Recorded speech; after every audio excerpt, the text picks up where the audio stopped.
El origen de la palabra documental tiene como 80 años. John Grierson. Es una palabra horrible que nadie en Brasil sabe lo que es documental. El pueblo se hace reportaje o cine. Y la gente va al cine para soñar con historias ficticias o no, con actores. Eso es la ficción. El documental, el esencial del documental, se puede hacer miles de tipos de documentales, pero casi siempre o siempre el documental trata de personas reales. No hay una sola línea. Si tuvieras tiempo y tuvieras pensado en esto, hubieras agarrado línea por línea todos mis libros y yo te puedo decir cada cosa de qué episodio de la realidad salió. Lo de Remedios la Bella era una señora en Aracataca que tenía, no creo que no era una hija, una nieta, que se fugó con un agente viajero, no sé con quién.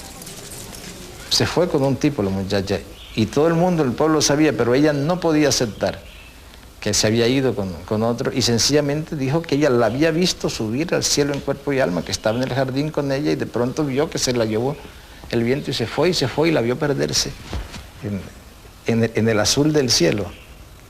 Eso lo hizo tan creíble ella como hay que hacerlo creíble en literatura y como hay que creerlo en cine.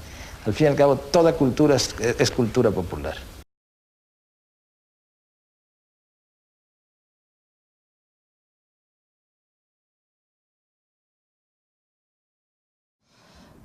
Por ejemplo, en El Olvido, lo acaban de ver, el señor que hace el pisco sour al inicio, él lo conocí durante el sondeo, el research, la investigación. Me dijeron que había un barista muy conocido que había ganado premios con sus cócteles y que también daba clases Y entonces fui a una clase, pedí permiso y vi a un personaje maravilloso que uno daba ganas de sentarse y ser alumna de él para escuchar todas las historias que tenía. Le pregunté un par de cosas, pero no mucho, lo suficiente para orientarme y saber dónde ubicarlo.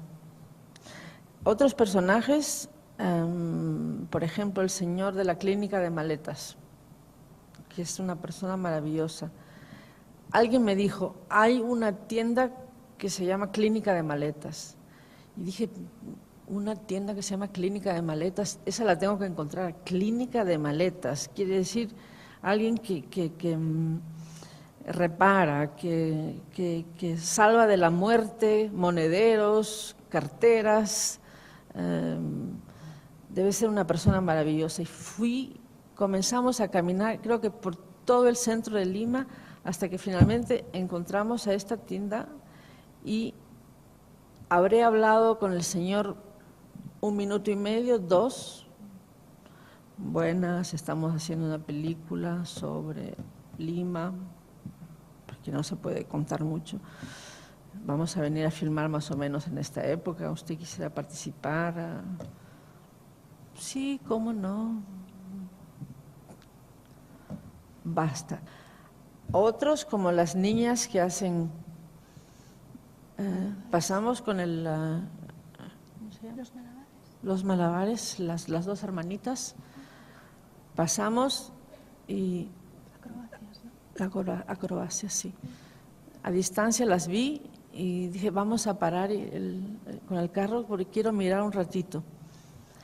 Entonces vi a estas 2 chiquillas que varias veces hacían lo mismo y corrían saltando alegres y daban el dinero a una señora que supuse que era la madre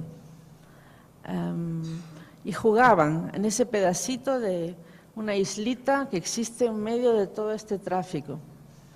Y las filmé un par de veces sin que se den cuenta y después de eso fui a donde esta señora, me presenté, sí, era la mamá, y dije que había filmado a las niñas y si podía filmarlas. Sí, decían las chiquitas, queremos estar en el cine.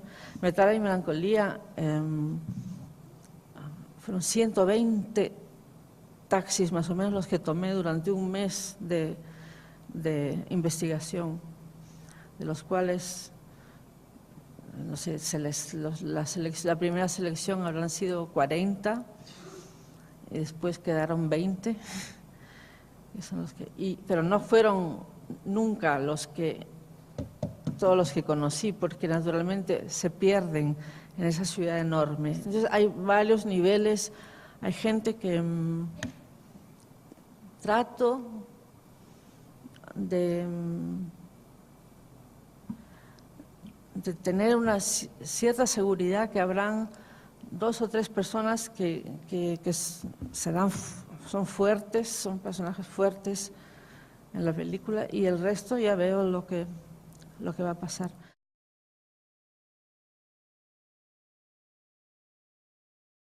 La cámara, cuando hago películas, es la única posibilidad que tengo de comunicación real con el otro. El momento exacto del rodaje.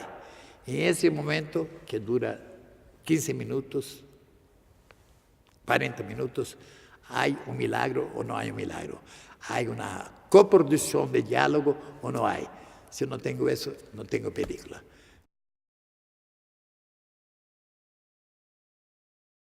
Con el cameraman francés, que era un caballero, una forma totalmente diferente de trabajar. Él quería que incluso si fuese una piedra, todos los cuadros que están hechos en la película decidíamos juntos dónde poner la cámara, que es en esencia la cosa más importante para un cineasta, es dónde pones tu cámara. Pues, si te equivocas, pues puedes joder toda una escena. Y entonces hay que pensar muy bien dónde se pone. Entonces se pone y se discute. A otros cámaras no les gusta eso, bueno, pero también les gusta trabajar conmigo, entonces tienen que aceptar eso y yo les tengo que dar cierta libertad. Pero hay momentos en que siempre trato de ponerme al lado izquierdo del cameraman, ahí donde tiene el ojo, donde puede abrir el ojo. Porque cuando hay varias personas en la escena, desgraciadamente muchos camarógrafos aceptan la dictadura de la palabra. Entonces la persona que habla, esa tiene que ser filmada. Los que escuchan, que a veces son mucho más importantes que los otros,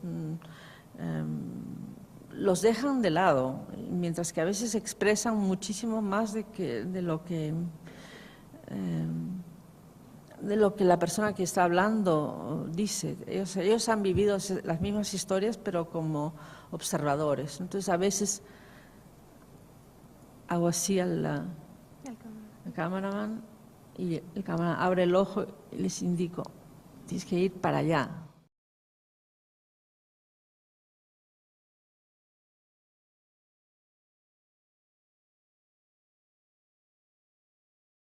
El mundo del cine siempre ha sido concebido como una unión entre imagen y sonido. Incluso en los tiempos del cine mudo existían compañías de actores que doblaban ocultos tras la pantalla las actuaciones de sus congéneres, o aparecía la figura de un músico con un piano que le ponía ritmo a la escena, o incluso rudimentarios efectos sonoros que más tarde se conocerían como Foley, gracias a su creador, Jack Foley. Pero no existía el concepto de diseño sonoro como tal. Concepto sumamente importante en el mundo del cine actual. El diseño sonoro es la piedra angular de cualquier película u obra audiovisual. Es la esencia sonora de esa película, le atribuye fuerza, personalidad y se caracteriza por su originalidad. El diseño sonoro otorga el título de buena película o de obra maestra en cuanto al sonido se refiere. Lo primero que tienen es un guión. El guión ellos deciden quién hace el directo, quién hace... Porque se divide un poco el sonido, se divide en 3 personas. Primero, quién hace el directo. Segundo, quien hace el montaje de sonido, quien coge ese directo y lo suma con los ruidos, con el foley, con las músicas, Elige un poco también, cuando el directo hay cosas que se pueden cambiar tomas por otras, a veces la imagen no corresponde a la toma y tal. Y entonces lo hace otra persona, que es el montaje de sonido, y luego hay una tercera persona que es quien lo mezcla, quien coge todas esas pistas que ha montado el montador de sonido y ahí hacen la mezcla. Y entonces el equipo de producción pues te llama, te lees el guión y luego ya tienes, pues hablas con el dire de alguna secuencia más complicada o cómo lo ve o cómo ya... Depende cómo sea el guión, tú hablas con él. Quien tiene más capacidad luego de elegir, de tal, es en postproducción. El directo es directo.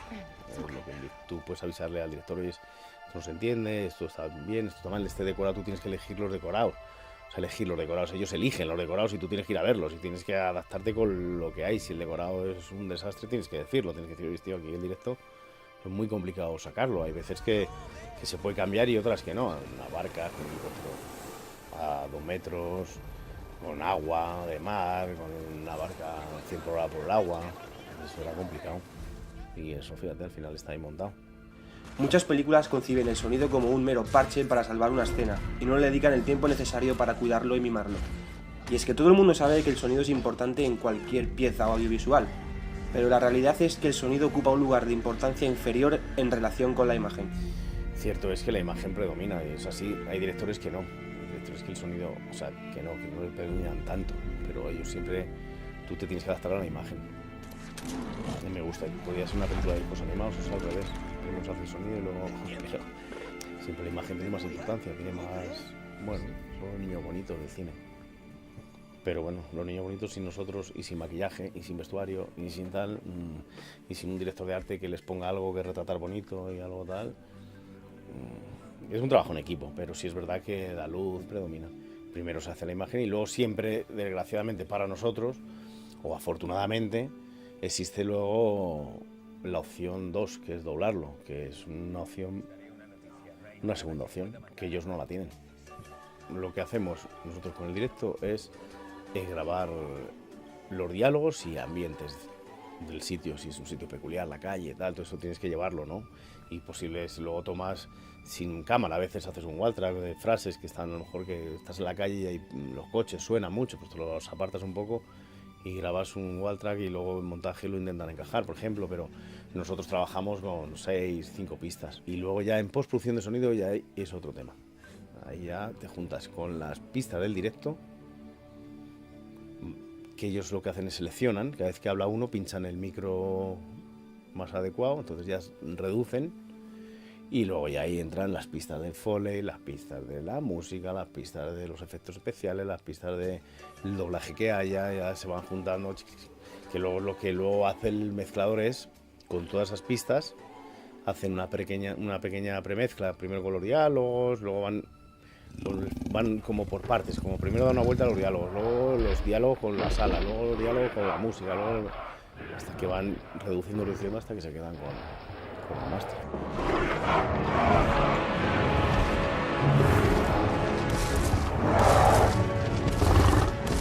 Y a propósito de escenas como esta, con gran cantidad de acción y barullo, los profesionales nos enseñan que no se puede sonorizar todo lo que se ve, pues confundiría al espectador y daría un sonido sucio para la escena.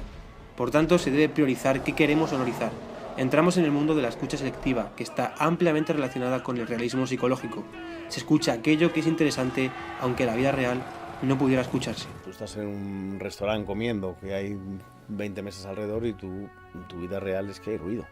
Pero tú cuando te pones a hablar con una persona, todo ese ruido, tus oídos lo discriminan. El cerebro es el mejor micro.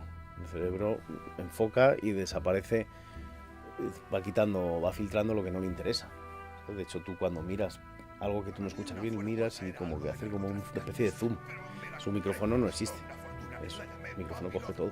El intentar sacar lo que tú quieres que se oiga lo más limpio posible. Por lo general son los diálogos. Y luego, aquí, en una sala de postproducción, le pondrán el tráfico, el helicóptero, todo lo que quieran, pero a la medida que ellos quieran, no a la que venga. Porque si lo tienes ya con todo el ruido, esto es lo que hay. Las cosas de acción, está el mogollón que se ve, que luego tú lo doblas y da el pego mejor.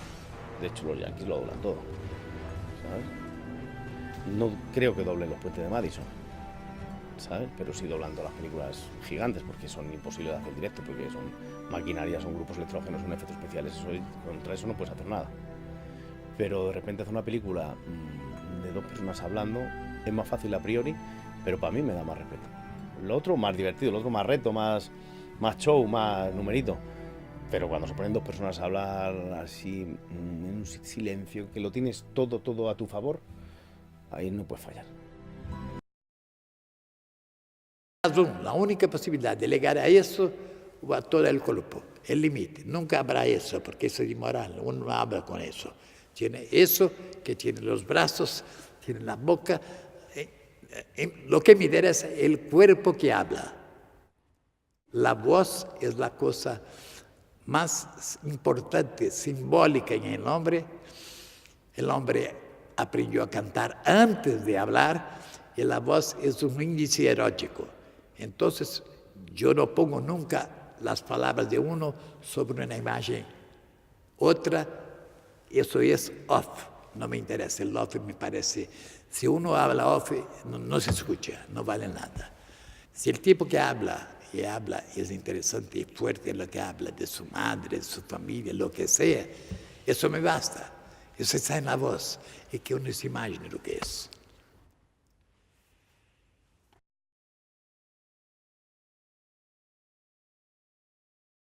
Y de pronto pues hay películas que tienen esa capacidad de mostrarte pues, un árbol, la sonrisa de una muchacha, un paisaje, y te lo muestran como si fuera la primera vez. Nunca antes habías visto eso, ¿no? Es una idea que intento, a veces cuando yo hago una película también, pues pensarla, ¿no? He visto mucho cine, entonces cuando haces un encuadre, vuelve a pensar que tu encuadre es esencial, que lo que vas a mostrar nunca antes se ha visto, que lo muestras por primera vez, ¿no? Otorgar esa tensión de lo esencial, de lo primigenio. Intento, ¿no? Sí, porque si no, además es una terapia defensiva también, ¿no? No hay nada tan desalentador como ir a un videoclub y ver a lo mejor pues, una de tus películas como carátula entre miles de otras que no tienen nada que ver con tu modo de pensar y de sentir el cine, ¿no? Y te sientes un poco abatido pensando, ¿y qué hago yo ahí? ¿Qué hace mi carátula entre todo esto, ¿no? Es una imagen más entre tantísimas.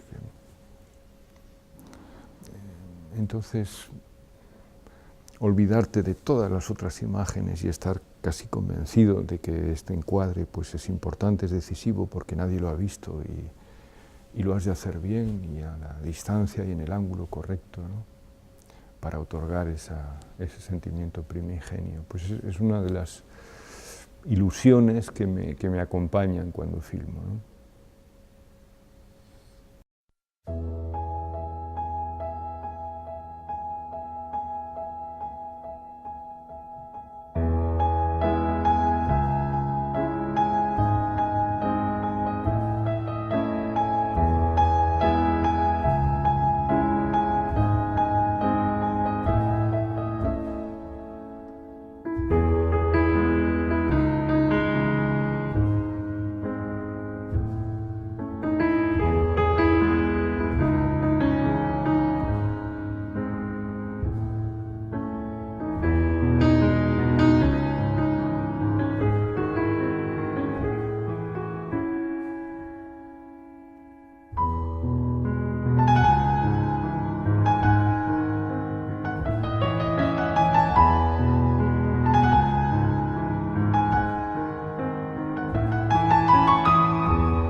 What did you hope to accomplish by doing all of this?